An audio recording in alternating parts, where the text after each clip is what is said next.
کہ پہلے تو انہوں نے قانون کی بالادستی، رول آف لا کی دھجیاں اڑا دی ہیں،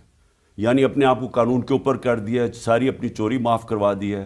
یعنی وہ کیسز جو ان کے دور میں بنے ہوئے تھے، یہ تو پچھلے 2008 اور 18 کے بیچ میں کیسز تھے، وہی اپنے سارے کیسز معاف کروا دیے ہیں۔ شہباز شریف، نواز شریف، مریم، یہ سارے بچ گئے ہیں، زرداری، ان سب کے کیسز ختم ہو گئے۔ تو اس سے زیادہ ظلم معاشرے میں کیا ہوگا؟ تو اس لیے جتنی دیر یہ جائیں گے، ان کا تو مقصد صرف اپنے کیسز ختم کرنا ہے۔ کہ 2 مہینے اس وقت بڑے دور لگ رہے ہیں، آپ کہہ رہے ہیں نا کہ اگست تک، میں تو ابھی کی بات کر رہا ہوں، ہمارے سارے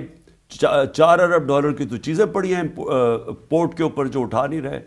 ہمیں تو 2 مہینے ان کے گزارتے ہوئے مشکل لگ رہے ہیں۔ میری اپنی پیشن گوئی یہ ہے